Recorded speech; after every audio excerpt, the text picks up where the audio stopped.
Hello everyone, आप सभी का स्वागत है eagle IAS the study zone में। तो साथियों, मेंस मेंटरशिप प्रोग्राम के तहत जो है आज हम लोग पेपर 6 का जो है चर्चा करेंगे और एनालिसिस करेंगे 6 और 7 के मेंस पेपर को, ताकि आपको ये ज्ञात हो सके कि इस बार 11 to 13 जेपीएससी में कहाँ से प्रश्न पूछा जा सकता है। ये एकमात्र क्या होगा, पूर्वानुमान होगा। अब प्रश्न तो आयोग के द्वारा ही पूछा जाएगा, लेकिन हमारा प्रयास रहेगा सभी युवाओं और बहनों के लिए कि एक ऐसा एनालिसिस किया जाए ताकि वो जब एग्जामिनेशन में जाए तो उनको पेपर की जानकारी जो है पूर्ण रूप से पहले से ही हो। तो चलिए एक बार फिर से शुरुआत करते हैं आप सभी का eagle IAS the study zone में। तो एज यूजुअली सबसे पहले अगर हम लोग देख ले कि पेपर 6 का जो प्रोसेस है उसको थोड़ा सा देख लीजिए। पेपर 6 का प्रोसेस ये है कि सेल हैव सेक्शन 1 में क्या है ना, shall have 20 objective questions of each of the 2 marks. तो कितने मार्क्स हो गए? तो पहला जो है वो आपका जो है एमसीक्यूज है, तो वो 40 मार्क्स के हो गए। और उसके बाद जो हो गया 2, 3, 4, 5 एंड 6, ये जो 2 से लेकर 5 क्वेश्चंस हैं ये 32 मार्क्स के होंगे। और इस प्रकार जो है इन दोनों को अगर जोड़ देते हैं हम लोग तो कितने हो गए? 200 मार्क्स हो गए। तो ये तो था स्ट्रक्चर। एक तरफ हो गए आपके एमसीक्यूज और दूसरा तरफ हो गया थ्योरी, जिस पर आपको क्या करना होगा, लिखना होगा। चलिए यहाँ तक तो ठीक है, यहाँ तक तो इससे पहले भी चर्चा किया गया था। जैसे ही पीटी का रिजल्ट आउट हुआ था उसके बाद इन सभी चीज़ों को लेकर के हम लोगों ने चर्चा कर चुके हैं पहले ही। अब आगे बढ़ते हैं। आज जो विषय वो ये कि 6 और 7 जेपीएससी में जो है जो मेंस का प्रश्न था उसको लेकर के आज हम लोग एनालिसिस करेंगे। सिर्फ और सिर्फ जो है लॉन्ग क्वेश्चन को लेकर के जो है हमारा एनालिसिस होगा। बाद में जो है हम जो है आज जो हमारा चर्चा का विषय है वो सिर्फ लॉन्ग क्वेश्चन को लेकर के है। तो चलिए याद रखिएगा, हम लोग सिलेबस में क्या करते रहेंगे, मार्क करते रहेंगे 6 के हिसाब से भी, 7 के हिसाब से भी। और इन चीज़ों को आपको क्या करना होगा, दिमाग में रखना होगा कि कहाँ से प्रश्न पूछा जा रहा है और कौन सा सेक्शन काफ़ी महत्वपूर्ण है। साइंस का जो पेपर है वो 5 ग्रुप्स में डिवाइड किया गया है। Group A physical science, group B life science, और group C agriculture science, group D environmental science and group E science and technology and development. तो ये साइंस का क्या है ना, पेपर का डिस्ट्रीब्यूशन या ग्रुप्स में डिवाइड किए गए हैं साइंस के पेपर को। चलिए अब शुरुआत करते हैं। सबसे पहले जो एवोल्यूशन करते हैं वो 6 के पेपर को, मेंस को एवोल्यूशन करते हैं। ये देखिए 6 का जो पेपर है वो ये है, 6 जेपीएससी का ये पेपर है, याद रखिएगा। ठीक है, एज यूजुअली 200 मार्क्स और समय जो है 3 घंटे का। चलिए आगे बढ़ते हैं। जैसा कि जो प्रोसेस होता है मैंने आपको पहले बता दिया, 1 to 20 जो है वो 2 मार्क्स के होते हैं एंड 2 to 6 जो है वो कितने मार्क्स के होते हैं ना, वो 32 मार्क्स के होते हैं। इनमें खास विशेषता क्या है, साइंस के पेपर की खास विशेषता ये कि यहाँ जो वर्ड लिमिट दिया जाता है 500 to 600 नॉट एक्सीड्स, है ना, इससे ज़्यादा नहीं होना चाहिए। तो 32 मार्क्स का जब आप क्वेश्चन लिखेंगे तो इनमें आपको ध्यान रखना होगा कि 500 से 600 शब्दों के बीच में लिखना है और इससे ज़्यादा नहीं होना चाहिए, क्योंकि यहाँ पहले से ही जो है वो लिमिटेशन दे रखा हुआ है। ठीक है, चलिए अब हम लोग देख लेते हैं। सीधे हम लोग चले जाएंगे क्वेश्चन नंबर 2 पर चर्चा करेंगे। और जो है ऊपर में जो हमने आपको सिलेबस दिखाया वहां पर मार्क भी करते चलेंगे। तो पहला प्रश्न पूछा गया है, अब पहला प्रश्न पूछा गया है, what is the interference and ultrasonic sounds, name the sources of infrasonic sounds, है ना, and describe the characters and applications of the ultrasound. ये पूछा गया है। अपश्रव्य और पराश्रव्य ध्वनि क्या है, प्रकृति में अपश्रव्य ध्वनि के स्रोतों का नाम लिखे और पराश्रव्य ध्वनि की विशेषताओं को लिखे। तो जो 2 प्रकार के वेव है, अल्ट्रासोनिक, इंफ्रासोनिक, उन दोनों के बारे में जो है पूछा गया है। और इन दोनों वेव के पहली बात है कि इंफ्रासोनिक के सोर्सेज के बारे में पूछा गया है और अल्ट्रासोनिक के विशेषताओं के बारे में पूछा गया है। तो ये 6 का जो है मेन क्वेश्चन हो गया। इसके साथ और में क्या लगा हुआ है, और और में लगा हुआ है केपलर का ग्रह गति सिद्धांत का वर्णन करें, चंद्र ग्रहण और सूर्य ग्रहण के बीच में प्रभेद बताएं। ये लूनर इक्लिप्स और सोलर इक्लिप्स के बीच में अंतर भी स्पष्ट करना है और केपलर के लॉ को भी आपको एक्सप्लेन करने के लिए कहा गया है। चलिए, अब इस चीज़ को ध्यान से आपने देख लिया, तो अब अगर हम लोग चले जाते हैं हमारे सिलेबस पर, तो यहाँ हम अगर देख रहे हैं कि ग्रुप ए में फिजिकल साइंस की अगर हम बात करें तो कौन सा सेक्शन से प्रश्न पूछा गया है, तो आपको स्पष्ट तौर पर यहाँ दिख गया कि यहाँ जो पूछा गया है, एक तो पूछा गया है concept of nature and wave of the sound. ये 6 जेपीएससी में यहाँ से एक पूछा था प्रश्न, ठीक है। वेब इंफ्रासोनिक और ultrasonic sound, sources of infrasonic sound and nature ultrasonic and character, ये पूरा पोर्शन याद रखिएगा, यहाँ से ये पूछा गया था 6 जेपीएससी में। और इसके साथ कहाँ से पूछा गया था, और में पूछा गया था, और में अगर तुलना करें तो इसके साथ सोलर सिस्टम वाले पार्ट को भी पूछा गया था, ठीक है। तो 6 जेपीएससी में पहला जो पोर्शन है वो इन दोनों का है, ठीक है। चलिए, अब आगे बढ़ते हुए देखते हैं कि दूसरा प्रश्न क्या पूछा गया है। तीसरा जो प्रश्न पूछा गया है, लिंग सहलग्न वंशागति से आप क्या समझते हैं, इसे उदाहरण दे करके समझाएं, ठीक है। ये प्रश्न पूछा गया है, देख लीजिए। What do you understand by the sex link heritage, illustrate with the suitable example, और पीयूष ग्रंथि के 4 प्रमुख हार्मोन्स के नाम लिखे और इसके कार्यों की व्याख्या करें। अब ये दूसरे सेक्शन में चला गया, अर्थात ये कहाँ चला गया ना, ये बायोलॉजी वाले सेक्शंस में चला गया, ठीक है। तो हम देख लेते हैं कि बायोलॉजी वाले जो सेक्शंस है हमारा, वो वहां पे क्या कुछ पूछा गया था। देखिए, ये हो गया ग्रुप बी में कौन सा सेक्शन 6 जेपीएससी में पूछा गया था। तो कौन सा क्वेश्चन था, पहला तो था कि लिंग सहलग्न वंशागति से आप क्या समझते हैं। तो ये कहां पे मिलेगा हम लोगों को, यहां पे हम लोग देख लेते हैं। ये देखिए, मेंडेलियन इनहेरिटेंस में ही हमें ये मिल जाएगा, monohybrid dihybrid sex link inheritance, ये पूछा गया है, ठीक है। तो यहां से पूछा गया है, याद रखिएगा, ये 6 जेपीएससी का पार्ट है। और पीयूष ग्रंथि के 4 हार्मोन से आप क्या समझते हैं। तो पीयूष ग्रंथि के 4 हार्मोन्स के बारे में यहाँ पूछा है, तो structures of the enzymes hormones. चलिए, यहाँ पर देखिए, हार्मोन वाला सेक्शन पूछा गया है, hormones, plant hormones and growth regulation. Animal hormone वाले सेक्शन में पूछा गया है, ध्यान में रखिएगा, animal hormone and their functions के बारे में पूछा गया है। तो हम देख पा रहे हैं कि मेंडेलियन इनहेरिटेंस का जो 6 सेक्स लिंक इनहेरिटेंस वाला पार्ट है वहाँ से पूछा गया है, और हार्मोन वाले पार्ट्स में पूछा गया, ये 6 जेपीएससी में पूछा गया है, ठीक है। चलिए, अब चले जाते हैं एग्रीकल्चर साइंस को लेकर के।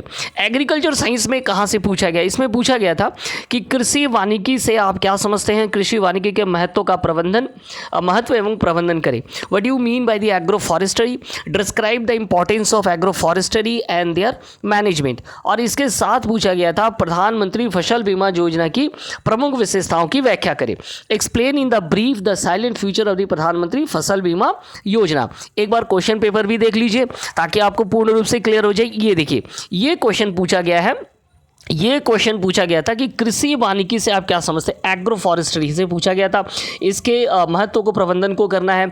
और में पूछा गया था योजनाओं के बारे में पूछा गया, तो फसल बीमा योजना के बारे में पूछा गया था, ठीक है। तो चलिए, अब इसमें एग्रीकल्चर जो हमारा सिलेबस है उसको देख लेते हैं। एग्रीकल्चर वाले पार्ट में कहाँ से पूछा गया है, define the agro climatic zone of Jharkhand, यहाँ से तो पूछा नहीं गया है। Soil fertility stub, agro forestry, देखिए यहाँ से पूछा गया। कॉन्सेप्ट ऑफ एग्रो फॉरेस्ट्री से पूछा गया है। और लास्ट वाले सेक्शन, तो इन दोनों सेक्शन को जो है पूछा गया है कहाँ से, 6 जेपीएससी में। आपको एनालिसिस करने में सुविधा हो रहा होगा कि इसी प्रकार आपको एनालिसिस करने की अंतिम 2 वाले जो सेक्शन है, जो जब भी पूछा जा रहा है, तो जैसे एग्रो फॉरेस्ट्री पूछा गया तो प्रधानमंत्री फसल बीमा योजना के बारे में पूछ दिया गया है, ठीक है। तो एग्रीकल्चर में जो है इन दोनों सेक्शन को 6 जेपीएससी के लिए पूछा गया था। चलिए, अब बात करेंगे नेक्स्ट जो पार्ट है हम लोगों का एनवायरमेंटल साइंस में।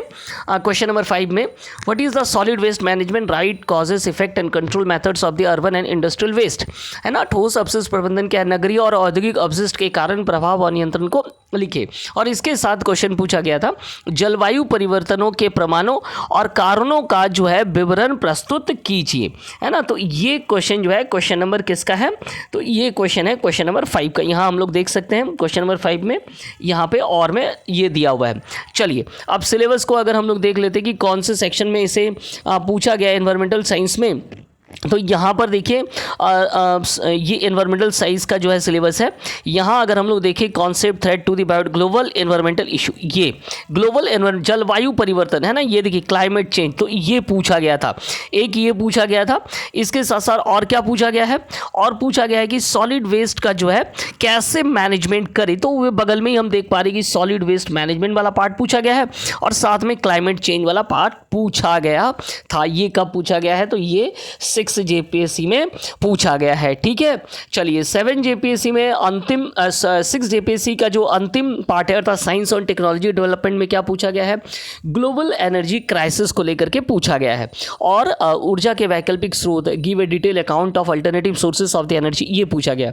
और दूसरा क्वेश्चन था कैंसर रोग की परिभाषा दे, कैंसर के प्रकार का वर्णन करे और कार्सोजेनेंस की सूची दे। तो यहाँ अगर हम लोग देखें डेटा को कि साइंस टेक्नोलॉजी जो है यहाँ कहाँ से पूछा गया है, demand of the energy demand of the country, इसके अलावा क्या है conventional non conventional sources of energy. चलिए यहाँ से पूछा है conventional non conventional sources of energy, क्योंकि यहाँ पर क्वेश्चन था कि ऊर्जा के वैकल्पिक स्रोतों के बारे में जो है बताए। तो यहाँ से लेकर के energy demand of the country, यहाँ से जो है यहाँ से प्रश्न पूछा गया है। ठीक है, चलिए इसके अलावा और कहाँ से पूछा गया है, इसके अलावा पूछा गया है नेशनल हेल्थ पॉलिसी का जो 4 सेक्शन था उसमें अगर हम देख रहे हैं तो उसमें से पूछा गया है कैंसर को लेकर के जो है पूछा गया है। तो 6 जेपीएससी में जो है जो इन्वायरमेंट जो साइंस एंड टेक वाला जो पोर्शन है वो 2 पोर्शन को लेकर के यहाँ पे काम किया गया। एक तो एनर्जी वाले पार्ट को लेकर के और दूसरा कौन से वाले पार्ट को लेकर के ना नेशनल हेल्थ पॉलिसी को लेकर के काम किया गया था। ठीक है, तो पांचों पोर्शंस आपके क्लियर हो गए कि कहाँ से जो है उठाया जा रहा है क्वेश्चंस को, और जो है ये दोनों 6th के हैं। ठीक है, और 7th में अब क्या कुछ किया गया उसको लेकर के चर्चा कर लेते हैं। चलिए अब आगे बढ़ते हैं, 7 जेपीएससी के प्रश्नों को देखते हैं।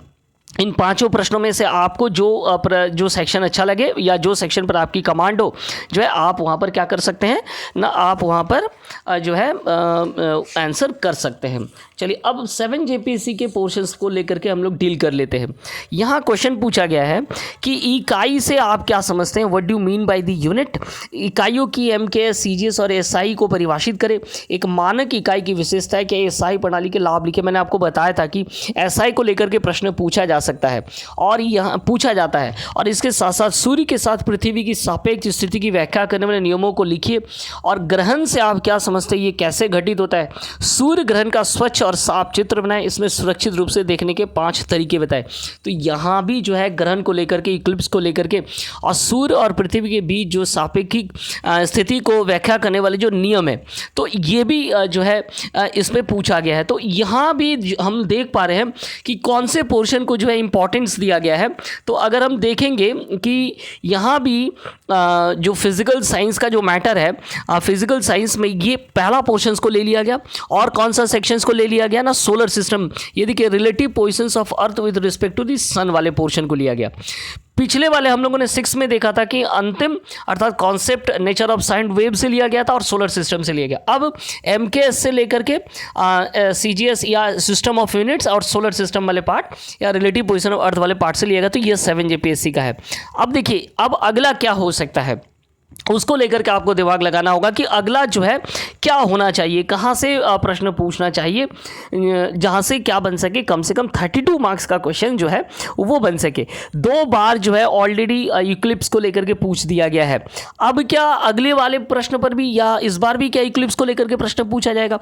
एक क्वेश्चन 6th में जो है वेव को लेकर के पूछा गया था कंप्लीट, और एक जो है एसआई का इस बार पूछ दिया है। खाली कौन सा है, खाली अगर हम देखते हैं तो definition of speed, velocity, gravity, mass, weight, force, impact, ये वाला हमें खाली दिख रहा है। इसके साथ साथ concept nature of good, wavelength and frequency जो है फ्रीक्वेंसी, ये वाला पोर्शन हमें यहाँ पर खाली दिख रहा है। तो जो पोर्शन खाली है उसको बिल्कुल कर लिया कीजिएगा, और अर्थात जो बचे हुए पोर्शन उसको कर लिया कीजिएगा। और 7 वाले ऐसा तो सभी करना होगा, लेकिन जो 7 वाले रिपीट तो होने के चांसेस बहुत कम है। लेकिन सोलर इक्लिप्स को लेकर के जो है लगातार 2 वर्षों तक प्रश्न पूछा गया है, ये भी ध्यान में रखिएगा। ठीक है, चलिए नेक्स्ट प्रश्नों के आगे बढ़ते हैं, अर्थात बायोलॉजी वाले सेक्शन को लेकर के आगे बढ़ते हैं कि 7 जेपीएससी में बायोलॉजी वाले सेक्शन से कहाँ से पूछा गया है। अब देखिए यहाँ से पूछा गया what are the amino acids why are the necessary of maintenance of good health, है ना, मेंटेनेंस ऑफ हेल्थ। आवश्यक अमीनो अम्ल क्या है स्वास्थ्य के रखरखाव के लिए, स्वास्थ्य के रखरखाव के लिए क्यों आवश्यक, और विटामिन क्या है, उन 3 बीमारियों का वर्णन करो जो विटामिन की कमी से होता है। चलिए, तो अमीनो एसिड और विटामिन को लेकर के क्वेश्चन पूछा गया है। हम लोग सीधे चले जाएंगे कहाँ ना, हम लोग सीधे चले जाएंगे बायोलॉजी वाले सेक्शंस में, और बायोलॉजी वाले सेक्शंस को चेकअप करते कि कौन से सेक्शंस में पूछा गया है। तो बायोलॉजी वाले सेक्शंस में जो है अमीनो एसिड और किसको लेकर के पूछा गया है ना, विटामिन को लेकर के क्वेश्चंस पूछा गया है। तो अमीनो एसिड्स को हम लोग कहाँ रख सकते हैं, बायोमोलिक्यूल्स, यहाँ देखिए प्रोटीन्स एंड फैट्स। तो ये देखिए ये वाला सेक्शन से जो है दोनों क्वेश्चंस इस सेक्शन से पूछा गया है। ठीक है, तो पहला वाला जो हमने देखा कि 6th में यहाँ से पूछा गया था, 7th में जो है इसी सेक्शंस को उठाया गया, और 6th के लिए जो है ये उठाया गया था, इनहेरिटेंस वाला पार्ट को उठाया गया था।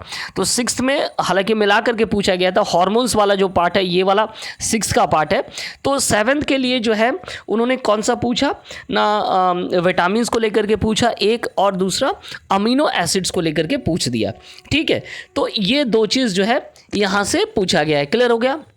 चलिए, तो अब अंतिम सेक्शन में कौन कौन से बच रहे हैं, याद रखिएगा सेल रिप्रोडक्शन बच रहा है, सेल साइकिल, माइटोसिस, मेयोसिस बच रहा है, यहाँ पर एक बच रहा है, मोनोहाइब्रिड, ड्राई हाइब्रिड बच रहा है।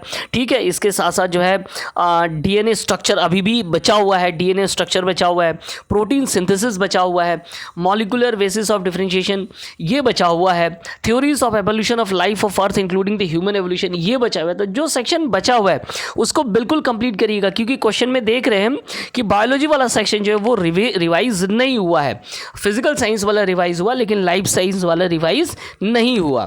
चलिए, अब चले जाएंगे हम लोग क्वेश्चन नंबर 4 पे, अर्थात एग्रीकल्चर वाले साइंस पर, एग्रीकल्चर वाले पार्ट पर चले जाएंगे कि क्या कुछ एग्रीकल्चर वाले पार्ट में पूछा गया है। एग्रीकल्चर वाले पार्ट में पूछा गया है कि झारखंड राज्य में किसानों के द्वारा आम तौर पर अपनाए जाने वाली वर्षा जल संचयन की विभिन्न विधियों का क्या है, और ये कृषि उत्पादन में सुधार के लिए कैसे फायदे बने। What are the different methods of rain water harvesting. तो रेन वाटर हार्वेस्टिंग से पूछा है, और बंजर भूमि पर अपनी अवधारणा दे, इसके सुधार और कृषि वानिकी में संभावित उपयोग के लिए जो है आप क्या सुझाव देंगे, और बंजर भूमि को जो है आप कृषि वानिकी में उपयोग में लाने में लिए क्या सुझाव देंगे। तो यहाँ तो एक तो इसमें पूछा गया रेन वाटर हार्वेस्टिंग, और बंजर भूमि को, वेस्ट लैंड को लेकर के पूछा गया है। तो ये कौन सा सेक्शन है, इसको लेकर के एक बार हम लोग देख लेते हैं, फिर से एक बार सिलेबस में जाएंगे और सिलेबस में मैच कराएंगे कि यहाँ जो है एग्रीकल्चर वाले साइंस में क्या पूछा गया है। चलिए, यहाँ देखिए ये हो गया आपका रेन वाटर हार्वेस्टिंग पूछा गया है एक तो, और रोल और improving the and soil fertility, vermi improving soil, nitrogen bacteria their application, concept of waste land. यहाँ देखिए कॉन्सेप्ट एग्रो फॉरेस्ट्री के बगल में ही है waste land and means to reclaims, है ना, इसी पर जो है पूरा पार्ट ही पूछ दिया, and means to reclaim them, कैसे उसको सुधार करें। तो ये वाला पार्ट जो है आपको पूछ दिया गया है। तो एक हो गया रेन वाटर हार्वेस्टिंग और दूसरा हो गया आपका वेस्टलैंड। यहीं अगर हम लोग अगले वाली बात करें अर्थात 6, ये 7 जेपीएससी का पार्ट है। ठीक है, अगर हम 6 का बात करें तो 6 में क्या पूछा था, 6 में पूछा था एग्रो फॉरेस्ट्री पूछा था। 6 में क्या पूछा गया था, याद की 6 में याद रखिएगा, 6 में यहां से पूछा गया था एग्रो फॉरेस्ट्री। तो ये दोनों पार्ट यूज हो चुका है, एक ये 6 में पूछा गया और ये वाला सेक्शन जो है 7th में पूछ दिया गया। ठीक है, एक तो ये पूछ दिया गया, दूसरा क्या है 6 में पूछा गया था प्रधानमंत्री फसल बीमा। तो ये वाला जो एंड सेक्शन देख रहे हैं वो भी 6 में पूछा गया था। लेकिन 7th में क्या पूछा गया, जो है 7th में पूछा गया रेन वाटर हार्वेस्टिंग, इस पार्ट को लेकर के पूछा गया है। ठीक है, अब आने वाले टाइम पे कौन सा पूछा जाएगा, बहुत सारे चीज़ें ऐसे हैं जो हमें देखने को मिल रहा है जो खाली पड़े हुए हैं, जैसे soil fertility status of Jharkhand खाली पड़े हुए हैं। ठीक है, इसके अलावा जो है ये तो पूछ ही दिया, ये पूरा पोर्शन रेन वाटर हार्वेस्टिंग का पूछ चुका है। तो बाकी जो बचे हुए हैं रेन फेड एग्रीकल्चर बचा हुआ है, डिफरेंट एग्रो क्लाइमेटिक जोन्स सब काफ़ी इंपॉर्टेंट माने जाते हैं, ये वाला सेक्शंस बचा हुआ है। तो जो सेक्शंस आपके बचे हुए, need for diversity crops nutrition security, climate change, ये वाला पोर्शन बचा हुआ है। तो जो पोर्शन बचा हुआ है, फार्म वार्ड मैन्यूरिंग बचा हुआ है, इसके सबसे महत्वपूर्ण एक माना जाता है ऑर्गेनिक फार्मिंग, है ना। तो ये देखिए nitrogen fixation and organic farming, ये वाला भी प्रश्न यहाँ से भी पूछा जा सकता है, तो इनको भी आप देख लीजिएगा, ठीक है। तो मेरा कहने का अर्थ है कि 6th और 7th का एक आप क्या करेंगे, सबसे पहले आपके पास एक तरफ क्या होगा, सिलेबस होगा, दूसरे तरफ आप अपने प्रश्नों को रखेंगे। प्रश्नों को रखते हुए आप मार्क करेंगे कि ये वाला 6th में पूछा था, ये वाला 7th में पूछा था, क्या ये रिपीट हो रहा है कि नहीं हो रहा। रिपीट होने की संभावना बहुत कम होती है, तो ऑब्वियसली कि आपको नए सेक्शंस पे जाकर के क्या करना होगा, काम करना होगा। और करेंट सिनारियो यहाँ पे क्या होता है, जैसे गवर्नमेंट स्कीम्स के लिए ज़्यादातर करेंट सिनारियो होता है, तो जो करेंट पे आया हुआ है उस पर जरूर देख लेना है कि करेंट पे क्या आया हुआ है, ठीक है। तो ये चीज़ें आपको देख लेनी पड़ेगी। और इंपॉर्टेंट में जैसे agro climatic zones of Jharkhand, ये तो rainfall pattern and non abiotic stresses of each zone, जो एबायोटिक स्ट्रेसेस है उसको लेकर के भी आप क्या कर सकते हैं, अध्ययन कर सकते हैं, ठीक है। चलिए, तो अंत में जो 5वां सेक्शन था, 7 JPSC का जो 5वां सेक्शन था, उसको लेकर के हम लोग चर्चा कर लेते हैं कि 5वां सेक्शन में क्या था। चलिए, 5वां सेक्शन में क्या था, देखिए अम्लीय वर्षा और मरुस्थलीकरण का क्या कारण है। तो यहाँ पूछ दिया है कि कॉन्सिक्वेंस ऑफ एसिड रेन, है ना। और दूसरा इसके साथ कौन सा पूछा ना, वन संरक्षण अधिनियम 1980 की मुख्य विशेषता है और उसमें किए गए संशोधनों का वर्णन करें। तो यहाँ पे लॉ पूछ दिया गया। चलिए, अब सिलेबस पर चले जाते हैं और देखते हैं कि कौन सा जो है सिलेबस पर चले जाते हैं और देखते हैं कि कौन कौन सा पार्ट 6 और 7 में पूछा गया है ना। एनवायरमेंटल साइंस में आपने देखा, एनवायरमेंटल साइंस में क्या पूछा गया, देखिए एनवायरमेंटल साइंस में पूछा गया है अम्लीय वर्षा, एसिड रेन, है ना। ये देखिए एसिड रेन को पूछा गया है और मरुस्थलीकरण, तो इन दोनों को पूछा गया है। साथ में ही है एसिड रेन और डेजर्टिफिकेशन, इसको पूछ दिया गया। नीचे में ही था एनवायरमेंटल लॉज को पूछ दिया गया है, जिसमें जो है द एनवायरमेंटल प्रोटेक्शन एक्ट, इसके अलावा क्या है, तो एनवायरमेंटल प्रोटेक्शन जो एक्ट है, सॉरी ये देखिए क्या लिखा हुआ है, ये forest conservation act, sorry not environmental protection, forest conservation act 1980 को पूछा गया था। तो एक यहाँ से पूछा गया है और दूसरा कहाँ से पूछा गया, एसिड रेन और डेजर्टिफिकेशन से पूछा गया। ये जो पोर्शन है ये किसका है, ये 7th का है। अब अगर हम बात करेंगे 6th में कहाँ से पूछा गया था, तो 6th में जो है पूछा गया था, वो पूछा गया था सॉलिड वेस्ट मैनेजमेंट से। 6th में जो पूछा गया था वो सॉलिड वेस्ट मैनेजमेंट में पूछा गया। तो सॉलिड वेस्ट, ये देखिए सॉलिड वेस्ट मैनेजमेंट वाला पार्ट पूछा गया था और जलवायु परिवर्तन को लेकर के पूछा गया था, तो क्लाइमेट चेंज को लेकर के पूछा गया था, ठीक है। तो इन दोनों को लेकर के जो है किस में पूछा गया था, 6th में। अभी कई और टॉपिक्स है जो कि खाली है, जैसे हो सकता है कि इस बार एयर पॉल्यूशन या वाटर पॉल्यूशन को लेकर के बता दें, ग्लोबल एनवायरमेंटल इश्यूज खाली हैं, ग्लोबल वार्मिंग खाली हैं, काफ़ी माना जाता है। ओजोन लेयर डिप्लेशन पर तो काफ़ी कुछ लिखा जा सकता है। ये देखिए global warming, ozone layer depression, ये क्या है, ये काफ़ी महत्वपूर्ण माना जाता है। तो इन सेक्शंस को लेकर के आप क्या जो है काम कर सकते हैं, ठीक है। इसके अलावा जो है एनवायरमेंटल कंजर्वेशन इंस्टीट्यूट एंड एक्सिट्यूट, ये भी एक महत्वपूर्ण टॉपिक माना जाता है ना। तो ये आप देख ले कि जो 6th और 7th में पूछा गया है उनको आप देख पा रहे कि यहाँ भी क्वेश्चन रिविजन नहीं हुआ। तो क्वेश्चन जब रिविजन नहीं हुआ तो जो बचे हुए सेक्शन से उसको लेकर के आपको क्या करना है, क्वेश्चन तैयार करना है। चलिए, अब चले जाते हैं अंतिम सेक्शन अर्थात साइंस एंड टेक्नोलॉजी डेवलपमेंट पर, जो कि 7 JPSC में पूछा गया है। तो क्या कुछ पूछा गया है उसको लेकर के देख लेते हैं। Differentiate between the renewable and non renewable energy, देखिए एक ही रिन्यूएबल और नॉन रिन्यूएबल एनर्जी को लेकर के पूछ दिया है। Explain the process of energy generation from any 2 renewable energy sources, तो किन्हीं 2 अच्छे ऊर्जा स्रोतों में जनन की प्रक्रिया को वर्णित कीजिए। कैसे 2 एनर्जी स्रोत का जो ऊर्जा स्रोत है वो कैसे आप है उस प्रक्रिया को पूरा लिखना है। और इसके अलावा HIV एड्स को लेकर के पूछा है ना, causes effect control method of the HIV AIDS, ये पूछा है। चलिए, तो अब हम लोग देखेंगे कि सिलेबस में चले जाएंगे और सिलेबस में हम लोग ये देखेंगे कि 6th और 7th में जो डिफरेंशिएट आया है वो क्या है। चलिए, ये हो गया साइंस एंड टेक्नोलॉजी वाला सिलेबस। अब इसमें क्या पूछा गया है, इसमें पूछा गया रिन्यूएबल और नॉन रिन्यूएबल। तो यहाँ देखना है कि रिन्यूएबल और नॉन रिन्यूएबल को लेकर के पूछ दिया गया है। National policy of energy demand of the country conditional, देखिए यहीं से प्रश्न कन्वेंशनल और non conventional sources of energy. तो यहाँ इस पोर्शन से जो है आपको प्रश्न पूछ दिया गया है। ये तो एक हो गया। दूसरा पूछा है HIV एड्स को लेकर के, तो नेशनल हेल्थ पॉलिसी से आता है।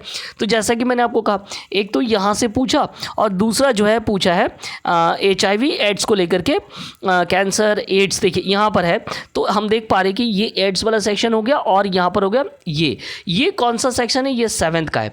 6th के बारे में एक बार फिर से बता दें कि वैश्विक ऊर्जा संकट, ऊर्जा के वैकल्पिक स्रोत। 6 में भी जो ऊर्जा को लेकर के प्रश्न पूछा गया था, energy demand of the country. तो एनर्जी को लेकर के ही 6th में भी जो है याद रखिएगा, energy demand of the country, या यहाँ से प्रश्न पूछा गया था। ग्लोबल जो एनर्जी कॉन्सेप्ट है, वैश्विक ऊर्जा जो संकट है, ग्लोबल एनर्जी क्राइसिस है, उसको लेकर के क्या है यहाँ क्वेश्चन पूछा गया है। और किसको लेकर के पूछा गया था? और पूछा गया था कैंसर वाला पार्ट को लेकर के। तो कैंसर और एड, ये देखिए ये दोनों पार्ट हो गया 6th के, ठीक है। और ये दोनों पार्ट किसके हो गए? तो 7th के हो गए। अब आपको यहाँ पे ये दिमाग में लगाना है कि ये दोनों तो हो गया, रिपीट तो हुआ नहीं है ना, रिपीट हुआ नहीं। तो बाकी जो सेक्शन है वहाँ से प्रश्न पूछा जा सकता है। जैसे इस बार GIS क्या होती है उसको लेकर के पूछा जा सकता है। Remote sensing, GIS and it's applications को लेकर के पूछा जा सकता है, ठीक है। इसके अलावा बायोटेक्नोलॉजी जो है बहुत ही अच्छा प्रश्न माना जाता है, तो बायोटेक्नोलॉजी को लेकर के प्रश्न पूछा जा सकता है। और कौन से सेक्शंस को लेकर के प्रश्न पूछा जा सकता है? स्पेस टेक्नोलॉजी को लेकर के, जो इंडिया के स्पेस टेक्नोलॉजी उसको लेकर के प्रश्न पूछा जा सकता है कि यहाँ से प्रश्न पूछ दिया जाए। यहाँ भी वो काम कर सकते हैं क्योंकि स्पेस टेक्नोलॉजी में काफ़ी कुछ हो रहा है। तो बायोटेक्नोलॉजी एक हो गया, स्पेस टेक्नोलॉजी दूसरा हो गया। तीसरा क्या है कि तीसरा हो गया आपका जो हमने आपको कहा कि तीसरा जो है रिमोट सेंसिंग, ये बच रहे हैं। तो इन तीनों सेक्शंस को क्या करना है? अच्छे से करना है। हालांकि देखिए computers and its application in data processing, data program, computers वाले मैटर भी यहाँ पर ऐड हैं। तो छोड़ेंगे नहीं इस क्वेश्चन को भी बिल्कुल आपको लिख लेना। तो 4 पोर्शन हैं। 4 पोर्शन में पहला पोर्शन जो है 6 और 7 में अप्लाई हो चुका है, अर्थात एनर्जी डिमांड वाला सेक्शन।